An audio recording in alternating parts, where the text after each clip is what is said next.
The recent tragic events so far this year have air travel in 2025 off to a horrible start. From the January 29th mid-air collision in Washington D.C. involving American Eagle Flight 5342 and a U.S. Army Black Hawk helicopter, to the air ambulance crash in northeast Philadelphia on February 1st, and a slew of other plane crashes already this year, travelers are questioning more than ever whether flying is safe. We want to be as honest and candid as possible. Although we at the Vacation Agent love travel and promote it every chance we get, we understand that safety and human livelihood is much more important. We also know there is no black and white answer to this question, and we are going to dive into the gray area to find out the best answer for you. Let's go. Guys, before we get into it, a staggering 99.6% of our viewers are not subscribed to our channel. Please do us a solid and smash that subscribe button. It helps us more than you know. Thanks. First of all, depending on who you ask, you'll get answers from opposite ends of the argument. For every, "No, I wouldn't fly if my life depended on an" answer you get, you'll hear a, "Yes, flying is absolutely safe." And we're here to say that neither of those answers are correct.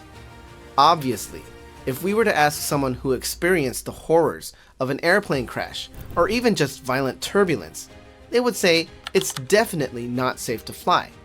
And they wouldn't be wrong because they're speaking from experience. Conversely, if you asked a flyer who has never experienced something like that, they might say flying is totally safe. And they wouldn't be wrong either by the same logic. But this is what we call anecdotal evidence. It's a powerful technique in an argument because it recalls first-hand experience and usually involves strong emotions.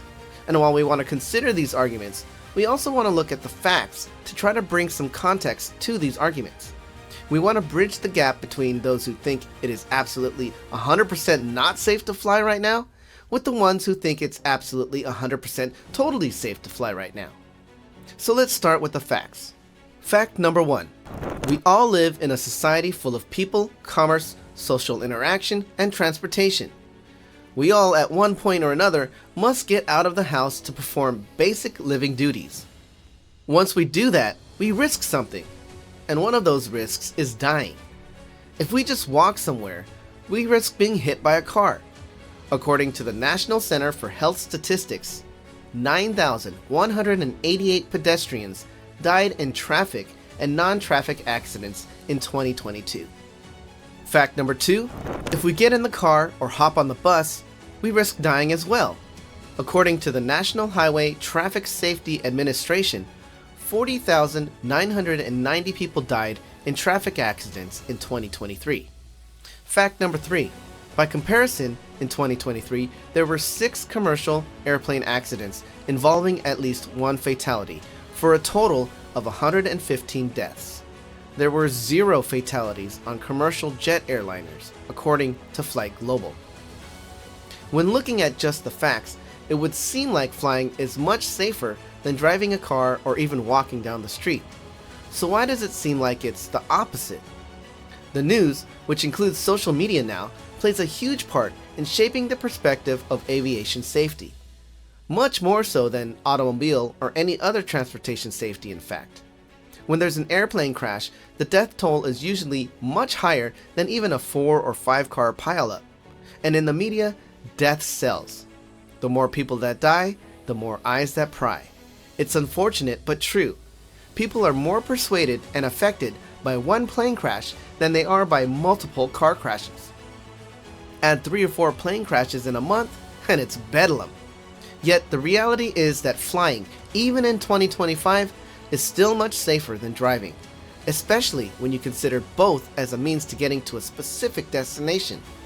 If you're thinking about traveling from, say, New York to Florida, it is astronomically safer to fly there than to drive. And if statistics and human ingenuity tell us anything, it's that because of the recent anomalies in flight accidents so far this year, more attention than ever will be focused the rest of the year and beyond on more safety measures and means to ensure travel is even more safe going forward. Right now, everything is still so fresh.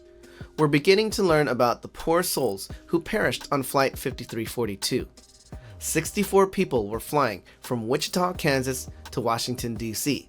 15 of them were part of the figure skating community, with some of them being Olympic hopefuls. These were real people, neighbors, friends, family members. Everyone is still trying to figure out what happened. Everyone is searching for answers. Only time will tell, and even then, all the answers are not guaranteed. It feels unfair. But just a few months ago, a high-profile NHL star and his brother were riding their bikes in a small New Jersey town when they were hit by an alleged drunk driver and killed. According to the NHTSA, about 37 people die every day from drunk drivers. Every day! Yet, I never feel a type of hysteria around driving like I do whenever there is a plane crash. All these accidents are tragic and devastating, but they're part of the collateral damage of living in a society that includes large moving machines and the need to commute from place to place.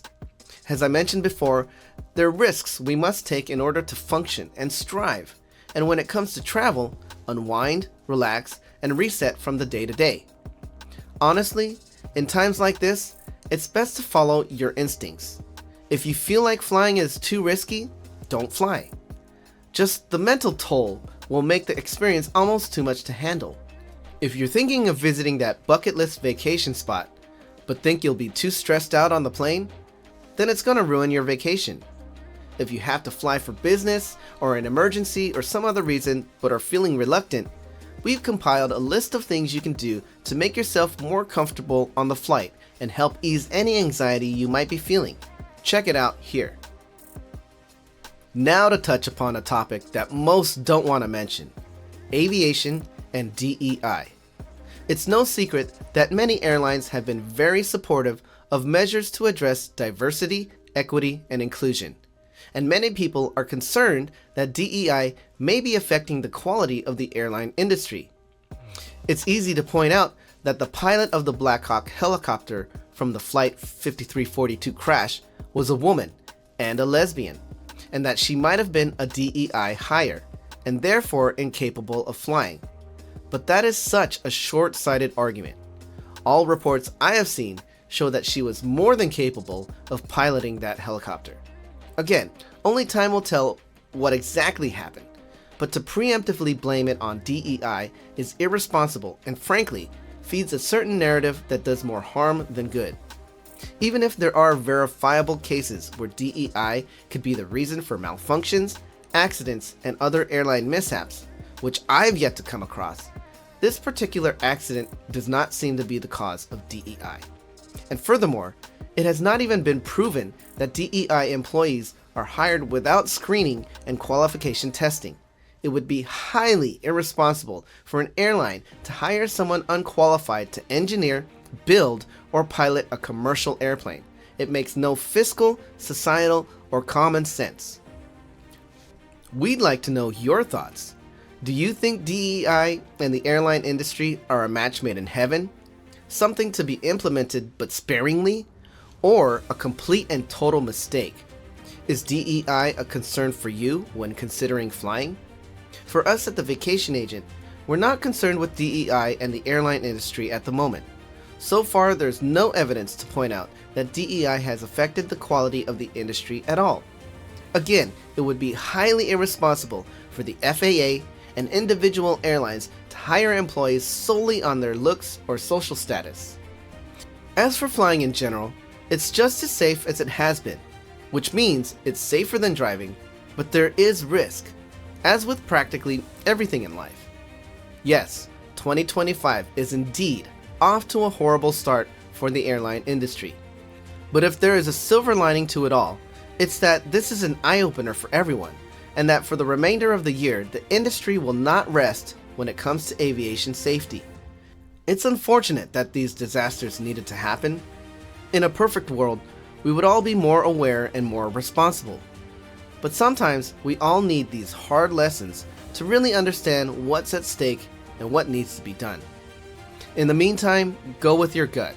If you want to fly, fly. You're aware of the risks and the stats. We say the stats are on your side, and you sign up for the risk in order to reap the reward.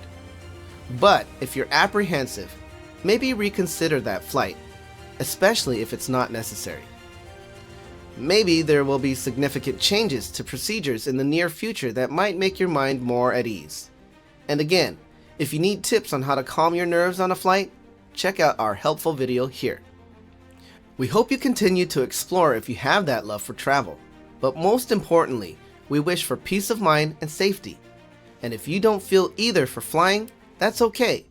We're confident the industry will right itself to many of those questioning it at the moment.